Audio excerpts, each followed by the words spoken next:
Ce matin, nous allons faire notre réflexion dans le livre de Ruth, le chapitre 1 au verset 22, même si nous n'allons lire que les 18 premiers versets, mais en réalité, c'est tout le livre qui m'intéresse, mais le temps ne me permettra pas de dépasser les 2 chapitres.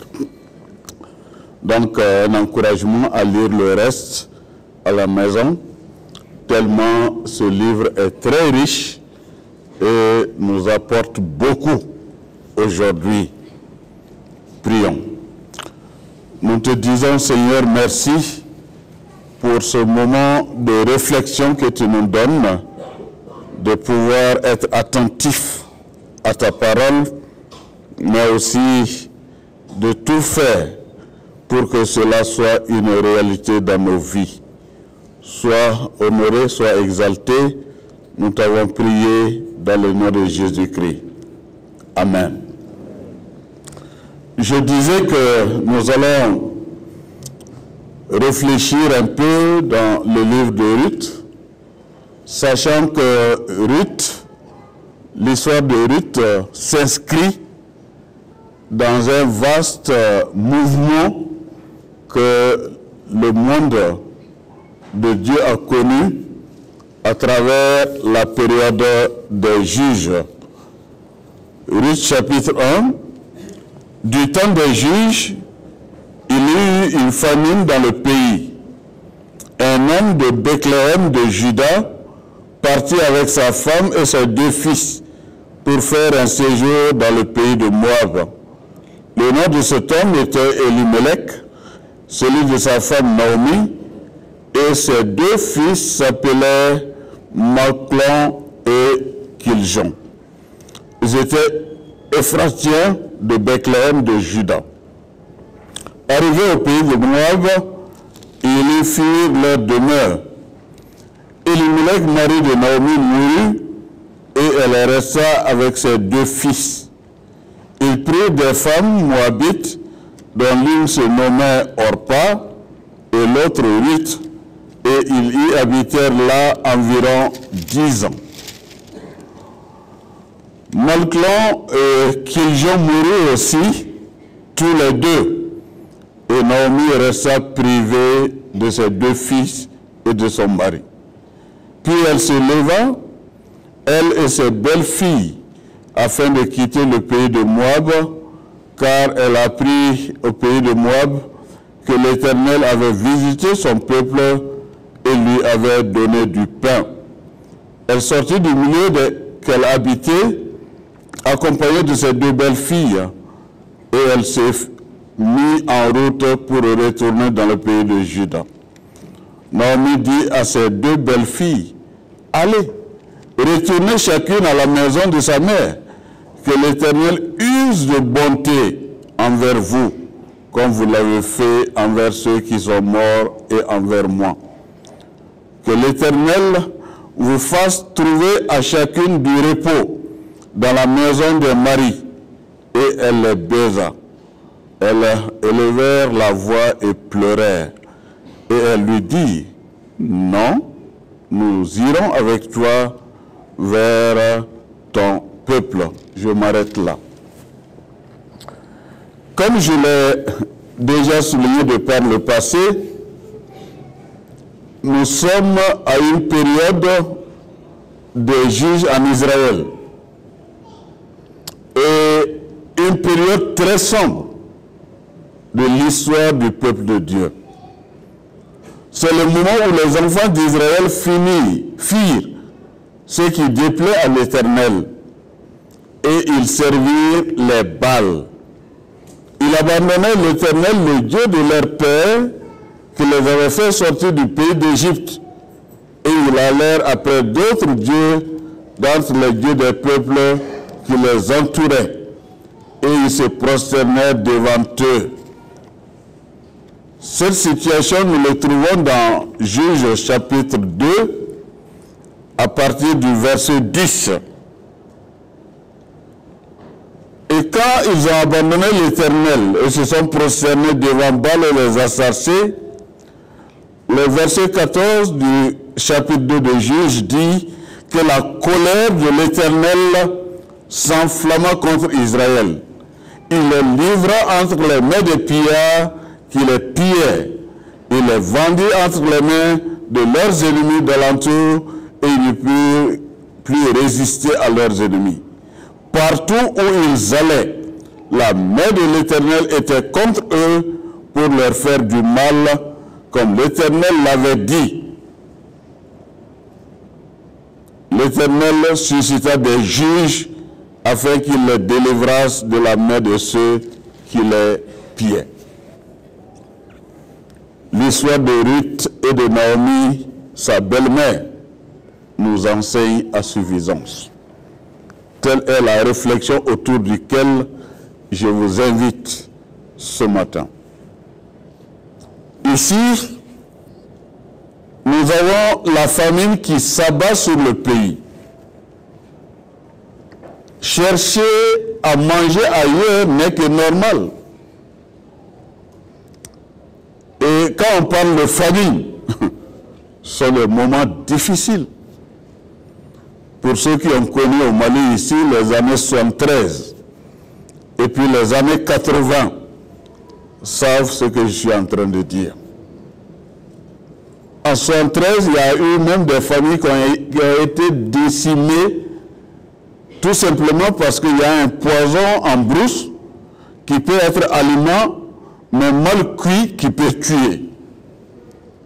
Regardez quelqu'un qui a faim et qui attend à ce que ce tubercule à poison puisse vraiment être bien cuit jusqu'à enlever tous les poisons avant de consommer.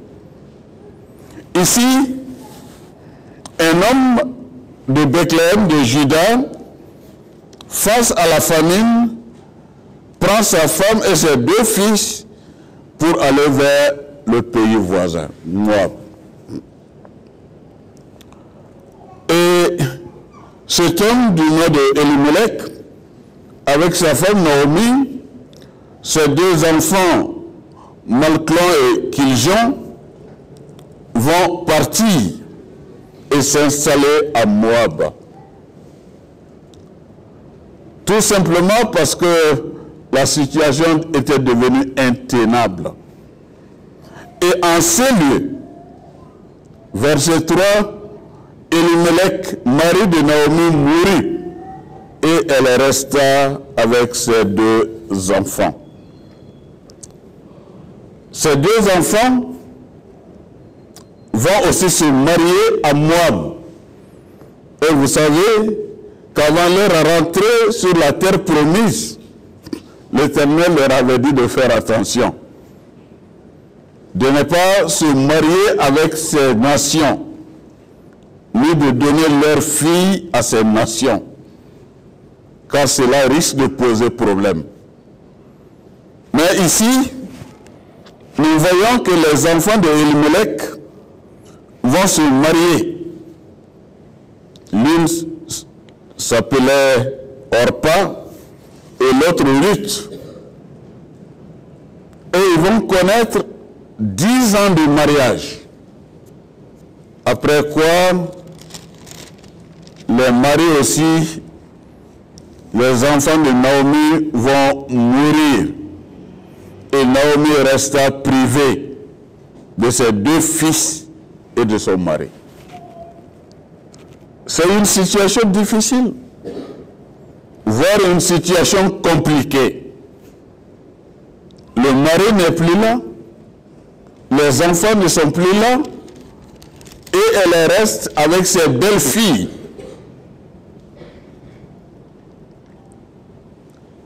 Et au verset 6,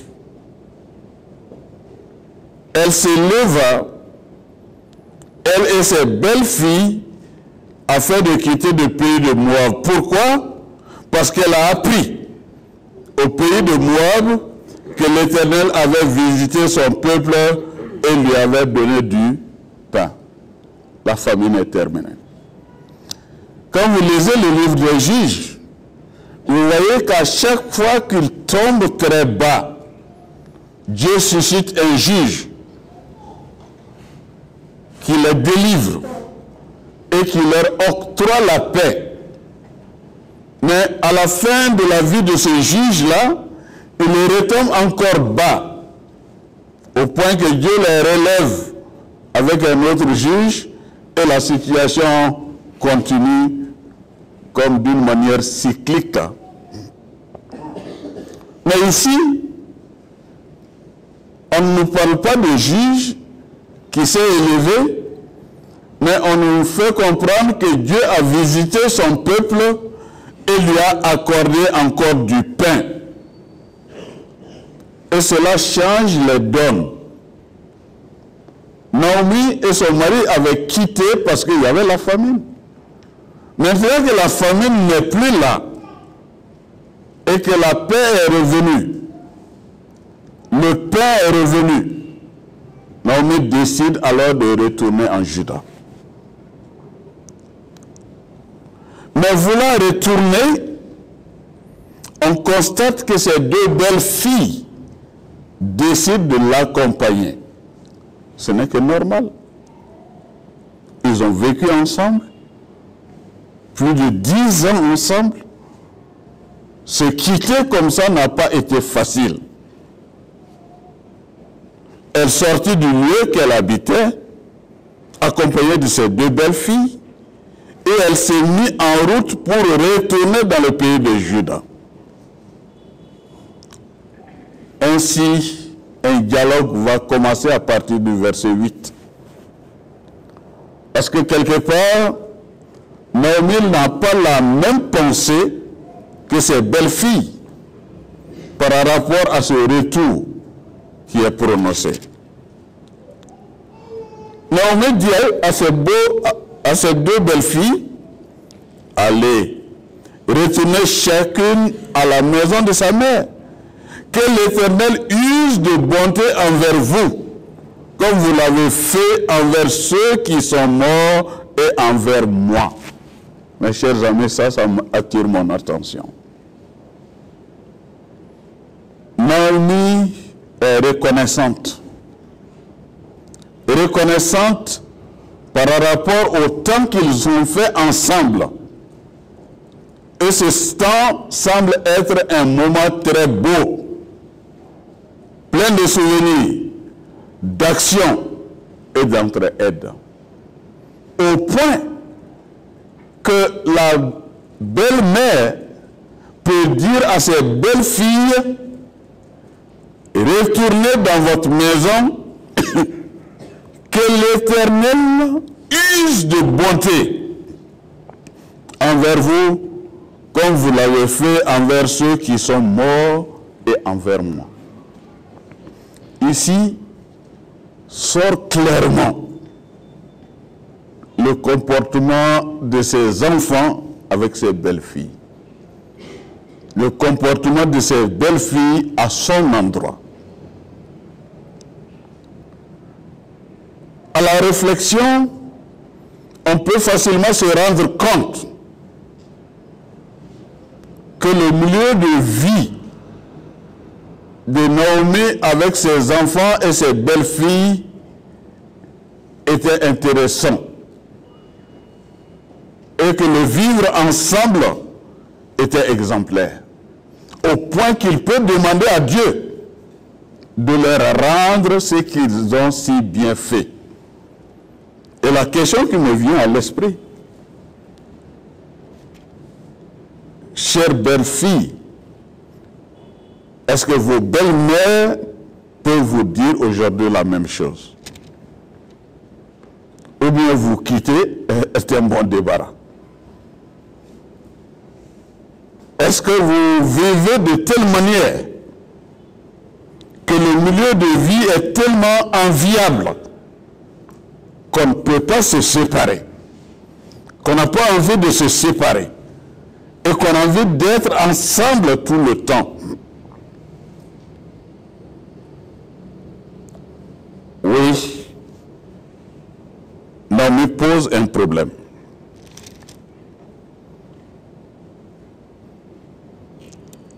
Elle continue que l'Éternel vous fasse trouver à chacune du repos dans la maison d'un mari. Et elle les baisa, elles élevèrent la voix et pleurèrent. Tels sont ses vœux. Elles ont tellement été bonnes, tellement été exemplaires, qu'en les quittant, elle les souhaite que si d'aventure elles viennent encore à se marier, que ce soit aussi un milieu vivable, un milieu où ils font bon vivre. Mais face à ce discours, au moment où on s'attend à voir les belles filles partir, il y a un rebondissement de la part des belles filles. Verset 10. Non, nous irons avec toi vers ton peuple. En d'autres termes, nous sommes prêts à abandonner notre peuple au profit de ton peuple. Mais qu'est-ce qu'ils ont compris de ce peuple-là? À tel enseigne qu'ils ont envie d'aller s'installer parmi eux.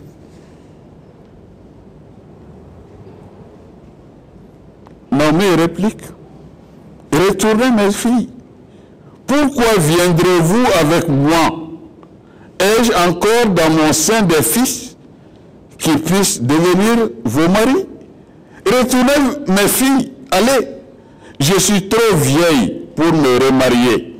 Et quand je dirai, j'ai de l'espérance, qu'en cette nuit même, je serai avec un mari, et que j'enfanterai des fils, attendriez-vous pour cela qu'ils eussent grandi? Refuseriez-vous pour cela de vous marier? Non, mes filles, car à cause de vous, je suis dans une grande affliction de ce que la main de l'Éternel s'est étendue contre moi. La réflexion ici nous pousse à reconsidérer le lien qui s'est tissé entre ces personnes-là. Un lien très solide. Un lien qui, à un moment donné, semble ne pas pouvoir se rompre aussi facilement. C'est comme si Naomi a envie de rester avec elle, mais ne songe pas à son bonheur, mais elle voit plutôt le bonheur de ses belles filles et les souhaite même un autre mariage heureux.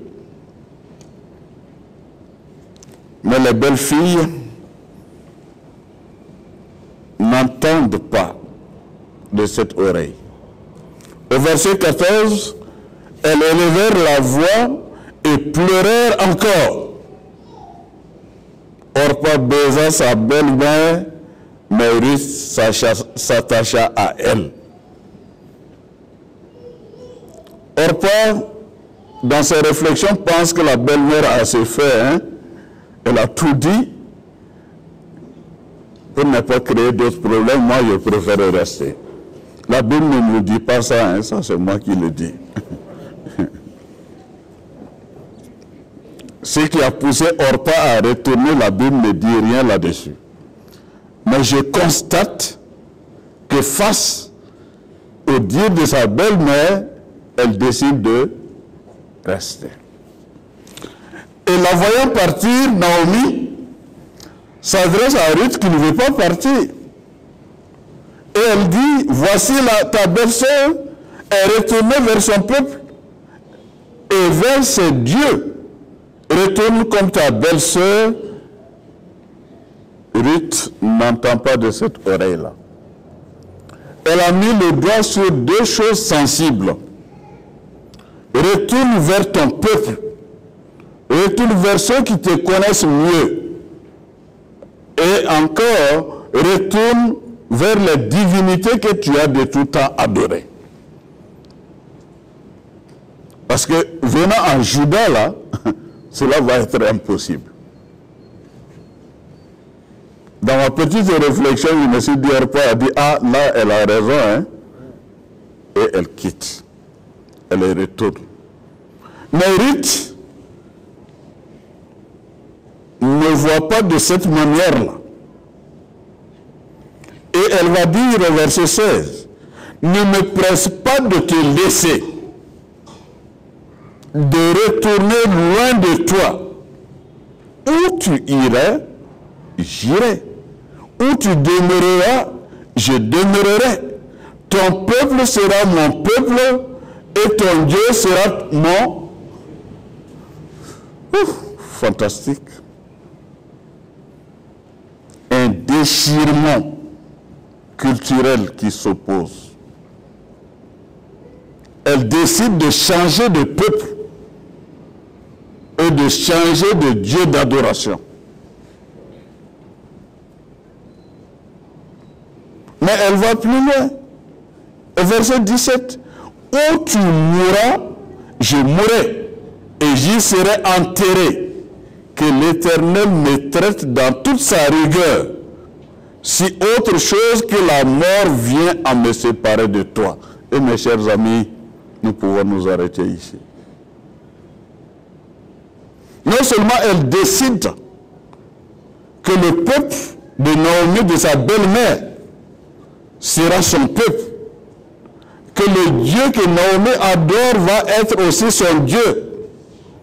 Mais elle pose un autre pas. Là où tu vas aller, là, moi aussi je suis prêt à y aller. Et si je dois mourir, je veux être enterré là. Ne me ramenez pas à moi. Si autre chose que la mort vient à me séparer de toi,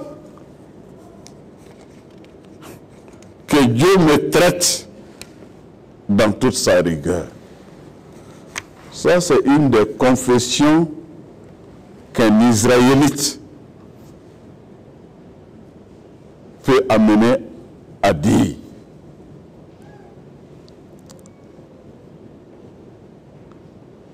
Ici, je me suis posé des questions et dans mes réflexions, j'aboutis à ce qu'il y a quelque chose qui s'est passé dans la vie de Naomi.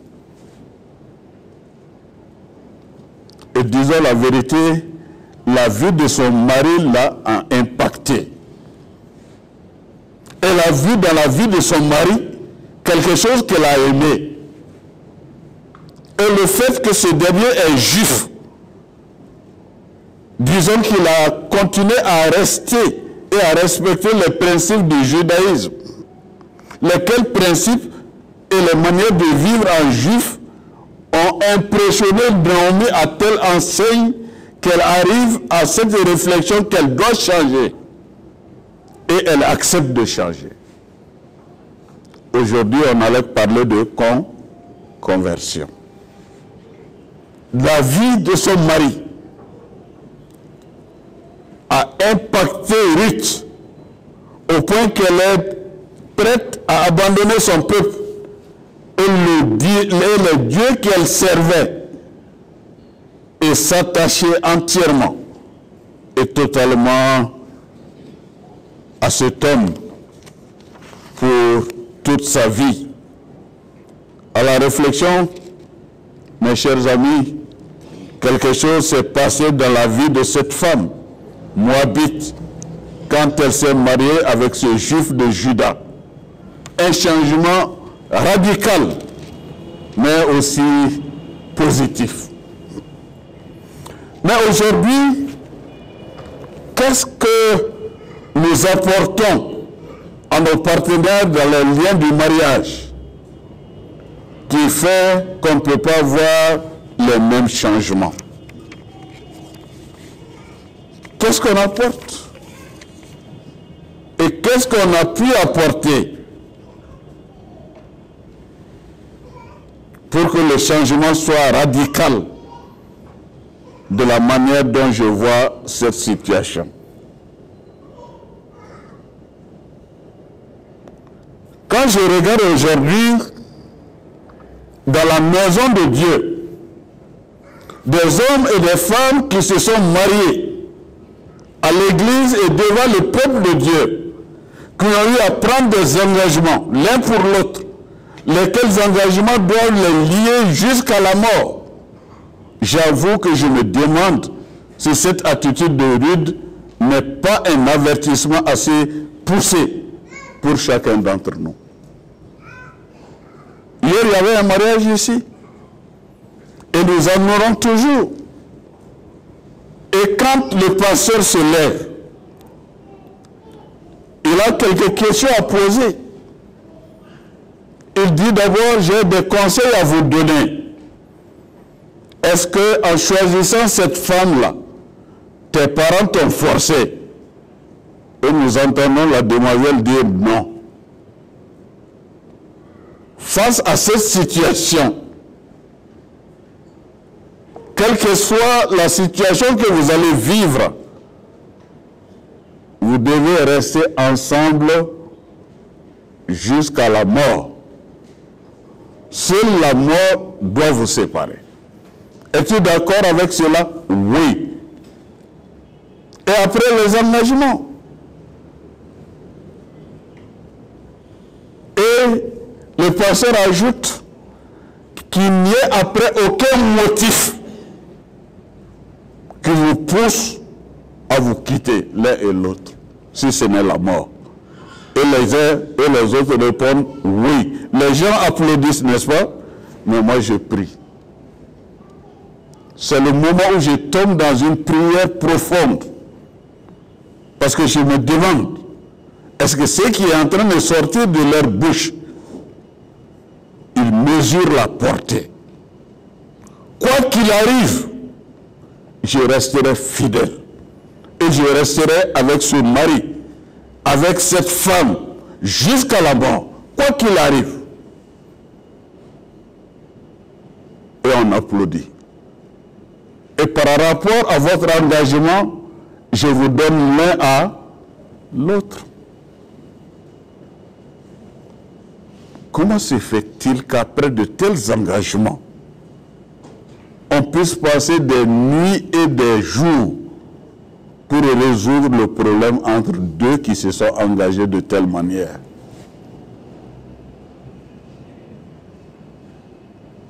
J'ai des difficultés. Quand je rencontre monsieur, dont je ne peux plus accepter, elle ne va pas dormir ici. Ah, c'est ce que tu avais dit. Eh bien, la femme qui dit, je préfère mourir que de retourner vers cet homme-là. J'étais dans un palais de justice pour être témoin d'une situation entre deux chrétiens. Le juge a dit à la femme, si tu ne pars pas dans ton ménage, je vais te boucler. Elle dit, tu n'as rien dit, quoi. C'est par respect que je suis venu. Si c'est pour retourner chez ce monsieur-là, faites ce que vous pouvez. Et pourtant, c'est la même qui a dit jusqu'à la mort. J'ai baissé les yeux et j'ai pleuré dans mon cœur. Qu'est-ce qui s'est passé? Qu'est-ce qui s'est passé? C'est vrai qu'on s'est connus, qu'on a bavardé, on a mangé peut-être des petites choses ensemble. On était pressés de se voir à la fin de la journée. Et après, on était loin de l'autre, on s'appréciait mutuellement. Et on s'est donné et engagé pour prendre la route du mariage, qui a ses bons et ses mauvais jours. Et on s'est engagé jusqu'à la fin de notre vie. Et c'est ce que Ruth fait ressortir ici. On ne nous dit nulle part qu'il y avait eu cet engagement-là lors de leur mariage. Mais ce que je constate, c'est que, impactée par la vie de son mari, elle décide d'y rester pour toujours, quoi qu'il arrive.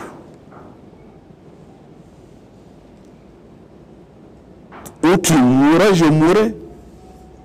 J'y serai enterré. Que l'Éternel me traite dans toute sa rigueur, si autre chose que la mort vient à me séparer de toi. Quand je vois les relations tendues aujourd'hui entre belle-mère et belle-fille. Je me demande quel est le secret de Ruth et qu'est-ce qu'elle a trouvé de si bon et si merveilleux avec son défunt mari, au point qu'elle ne veut pas se séparer de sa belle-mère jusqu'à la mort. Faites vous-même le point et réfléchissez-y.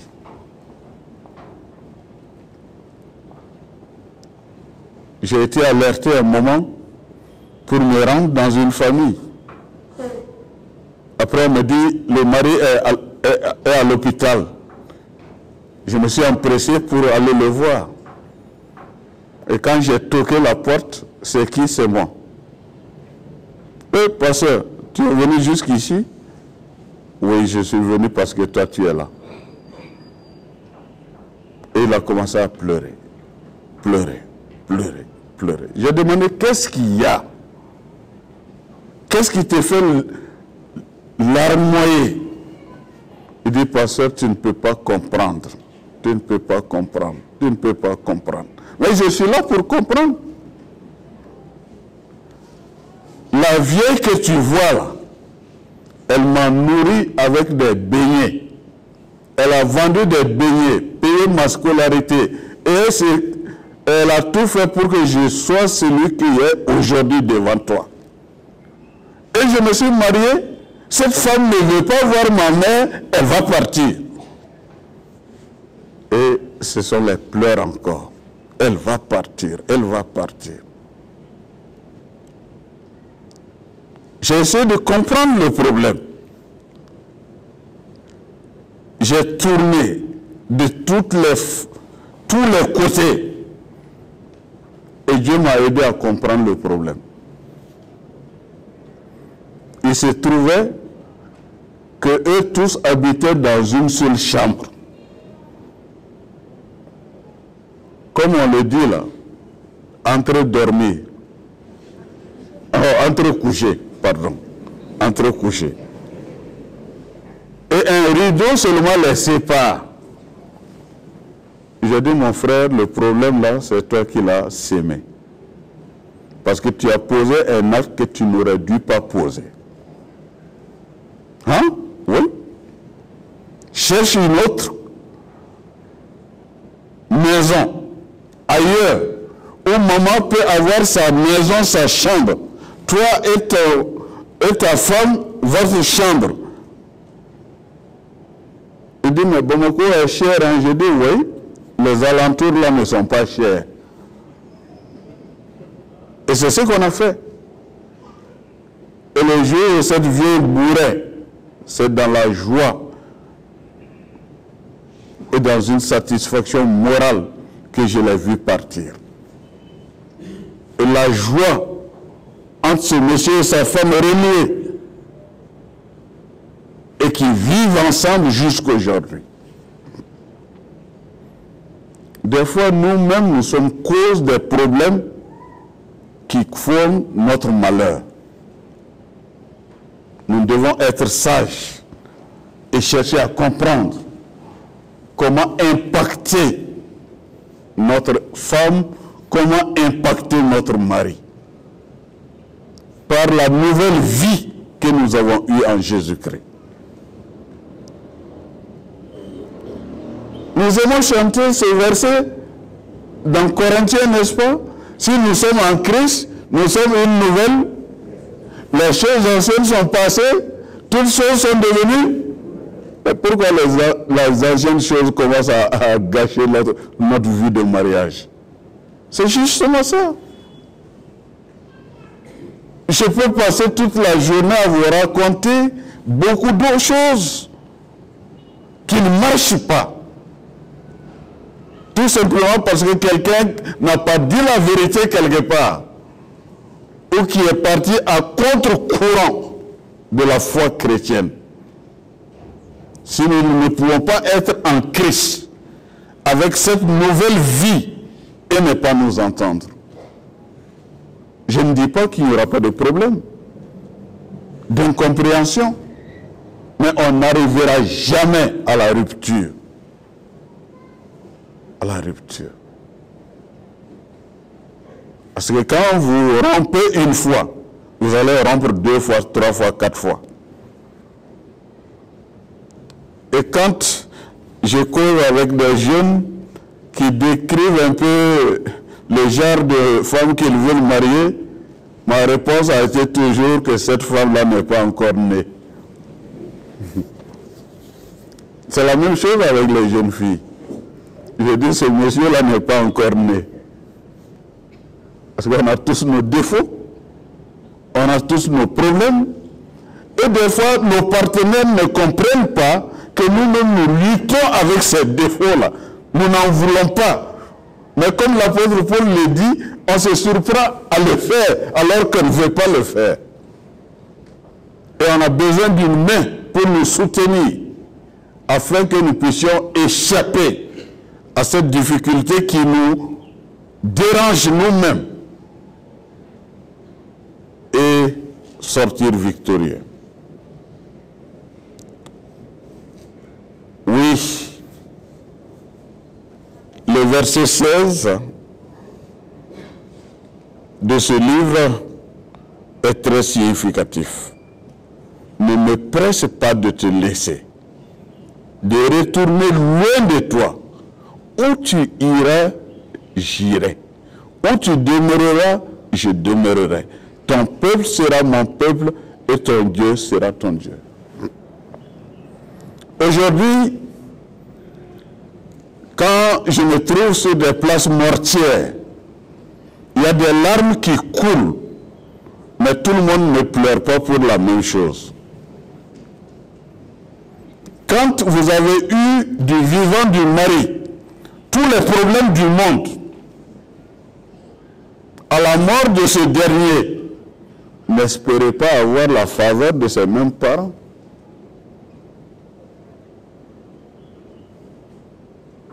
Et c'est ça le problème. Et la gestion de ces familles-là pose beaucoup de problèmes. À tel enseigne que souvent, nous avons vu des femmes rejetées. Parce que ça n'a jamais marché avec les parents du vivant de son mari. Moi et mon mari seul, les autres, on met un trait. Mes chers amis, faites attention. La vie est assez longue et nous réserve des surprises. Est-ce que nos épouses peuvent dire aujourd'hui, tes parents seront mes parents, ton peuple sera mon peuple? Est-ce que les époux peuvent dire aujourd'hui à leurs femmes, tes parents seront mes parents? Ou bien, est-ce que c'est toi seul que j'ai marié, pas tes parents? Ça sort souvent dans des discussions. Sachez à raison garder mes amis. Et soyons ouverts aux nouvelles relations qui se tissent. Parce que nous avons lié notre vie à la vie d'un autre ou d'une autre. Comme je le disais à la réflexion, quelque chose s'est passé dans la vie de cette femme moabite quand elle s'est mariée avec ce juif de Juda. Un changement radical. Aujourd'hui, qu'est-ce que nous apportons à nos partenaires dans le lien du mariage qui fait qu'on ne peut pas voir les mêmes changements? Qu'est-ce que nous apportons? Est-ce que nos vies ensemble est un enrichissement ou une malédiction? À dire la vérité, nous avons beaucoup de choses à apprendre de cette femme. Au verset 22, ils arrivent à la maison, en Juda, parce que fin de fin, Naomi ne peut rien, elle a peu mérite. Ils arrivent à une période de récolte. Les gens vont sortir pour dire, ah, Naomi est venue. Elle va dire, ne m'appelez pas Naomi, verset 20. Appelez-moi plutôt Mara, car le Tout-Puissant m'a rempli d'amertume. J'étais dans l'abondance à mon départ, et l'Éternel me ramène les mains vides. Pourquoi m'appelez-vous Naomi? Après que l'Éternel s'est prononcé contre moi et que Tout-Puissant, le Puissant m'a affligé. Ainsi, au revers du pays de Moab, Naomi et sa belle-fille Ruth de Moabite, elles arrivèrent à Bethléem au commencement de la moisson des orges. En terminant, jetez un regard sur le chapitre 2. Nous sommes à la période des récoltes. Et Ruth, la Moabite, va dire à Naomi, laisse-moi, je te prie, aller glaner des épis dans le champ de celui qui va accepter. Ce n'est pas Naomi qui demande à sa belle-fille d'aller travailler pour qu'ils aient à manger, hein? Mais l'initiative vient de Ruth. Et elle prie sa belle-mère de la laisser partir glaner après le moissonneur. Et elle alla glaner dans un champ et tombe sur le champ de Boaz, qui était de la famille de Elimelech. Et quand Boaz est venu, elle a demandé au responsable, mais qui est cette fille-là, cette femme-là? Il dit non, c'est la Moabite là qui est venue avec Naomi. Et depuis qu'elle est là, elle ne s'est pas reposée. Une femme battante, travailleuse et courageuse. Elle se soucie de nourrir elle et sa belle-mère et prend l'initiative d'aller glaner pour qu'ils aient à manger. Cela m'a rappelé la femme de Isaac, Rebecca. Elle aussi a fait boire à combien de chameaux là? Près de 40. Et on m'a dit que ce chameau peut boire combien? 200 litres. 40 par 200, ça fait combien? Je ne sais pas. Et ce ne sont pas les puits comme à Djikoroni, hein, où tu mets le seau seulement ça sort. C'est des grands puits. Des femmes battantes. Oui, elle ne s'est pas reposée.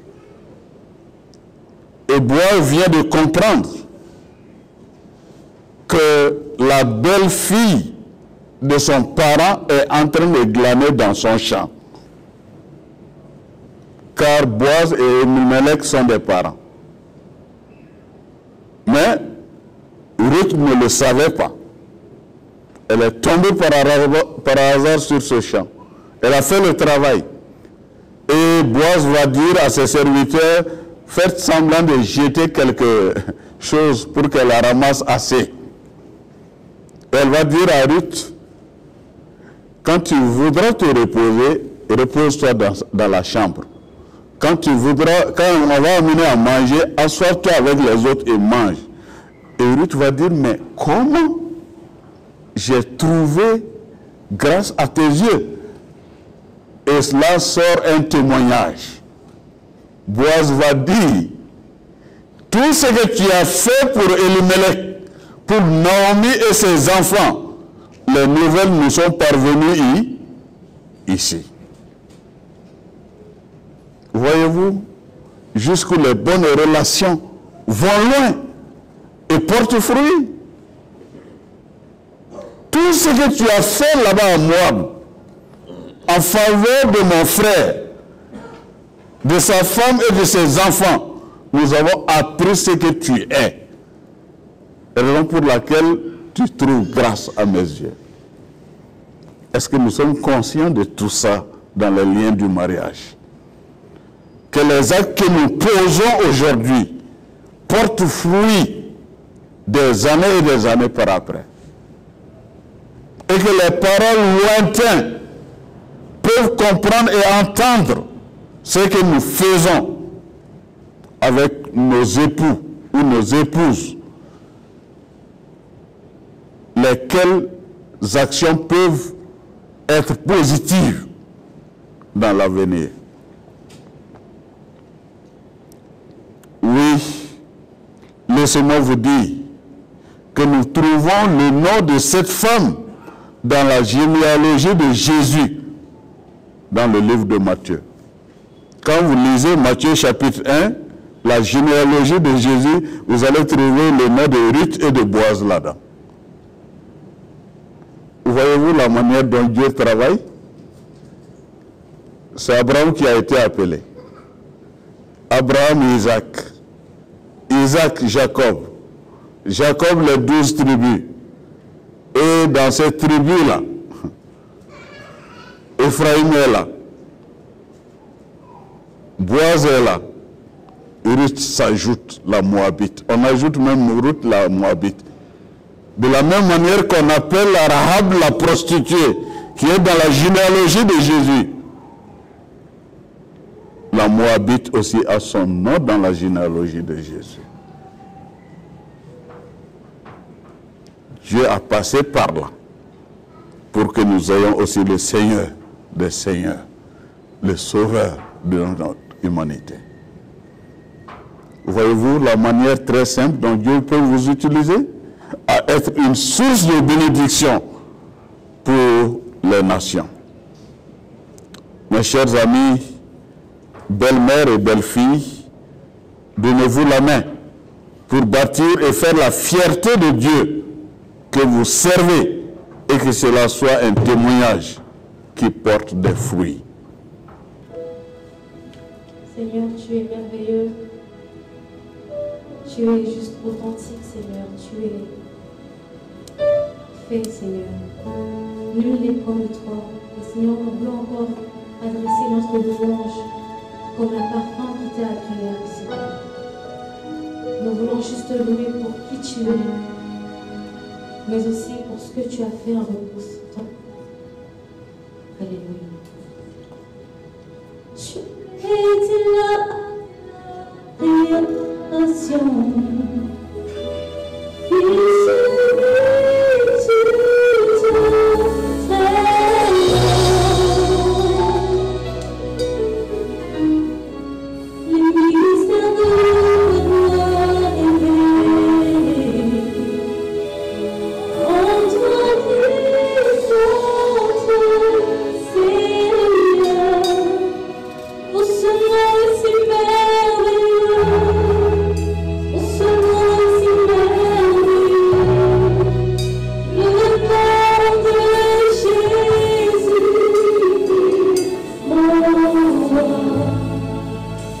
Super, super.